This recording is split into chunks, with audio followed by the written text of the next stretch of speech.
আমি ডুমুরিয়া, ফুলতলা, বটিয়াঘাটা, খুলনার চারিদিকের বিবেকবান মানুষকে বলবো, যারা কালো টাকায় আপনাকে বিরিয়ানির প্যাকেট দেবে, টাকার বান্ডিল দিয়ে দলে টানতে চেষ্টা করবে, বুঝবেন এদের অসৎ উদ্দেশ্য আছে। আমরা তো পত্রিকার অনলাইনে দেখতে পাচ্ছি সেই দলের লোকেরাই বক্তৃতা করে বলছে মনোনয়ন আনার জন্য 100 কোটি টাকা খরচ হয়েছে। কি শুনছেন না? এবং সেই দলের লোকেরাই বলছে 100 কোটি টাকা দিয়ে একজন মনোনয়ন আনছেন, জিতে যাওয়ার পরে 1000 কোটি টাকা আগে উঠাবে। তো আপনারা কি এই কারণে দুর্নীতির সুযোগ কি দেবেন? প্রশ্ন আসে না। এই জন্য আমার বন্ধুদের বলি, টাকা পয়সাগুলো এতিমখানা, মসজিদ, মাদ্রাসা দান করে দেন, ভোট কেনার জন্য টাকা খরচ করার দরকার নাই।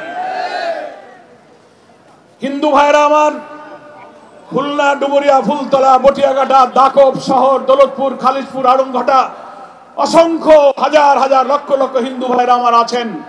এবার হিন্দু ভাইরাও জেগে উঠেছে দাঁড়িপাল্লার স্লোগান নিয়ে।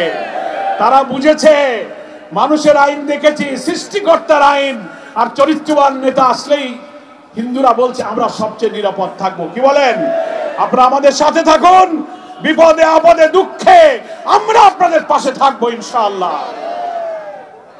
যারা ডিসিআর কেটেছে, ঘের দখল করেছে, বাড়ি দখল করেছে, মন্দির ভেঙেছে, তারা হচ্ছে ওই সব দলের লোক যাদেরকে আপনারা অতীতে ভোট দিয়েছেন।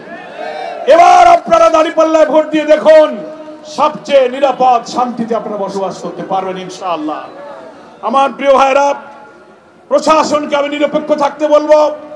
এই খুলনার প্রত্যেক থানার যারা ওসি আছেন, এসপি আছেন, ডিআইজি আছেন, জেলা প্রশাসন আছেন, সেনাবাহিনীর কমান্ডিং অফিসার যারা আছেন, আগামী নির্বাচন স্বচ্ছ নিরপেক্ষ করার জন্য আমরা সরকারের কাছে ব্যাপকভাবে দাবি করেছি। ইলেকশন কমিশনে আমরা অনেক পরামর্শ দিয়ে এসেছি। এবারের নির্বাচন যদি 14, 18, 24-এর মতো নির্বাচন হয়, জাতির ভাগ্যে দুর্ভোগ নেমে আসবে। ভোট কেন্দ্রগুলো পাহারা দেবেন, ভোটারদের জন্য ভয়ভীতি, কালো টাকা দিয়ে প্রচন্ড চাপ সৃষ্টি করা না হয়। প্রত্যেক দল এবং প্রার্থী সমান সুযোগ দিয়ে যেন নির্বাচনী কাজ করতে পারে। ডুমুরিয়া, ফুলতলা, খুলনা, বটিয়াঘাটা, দাকব প্রত্যেকটি জায়গার ওসিরা নিরপেক্ষ দায়িত্ব পালন করবেন।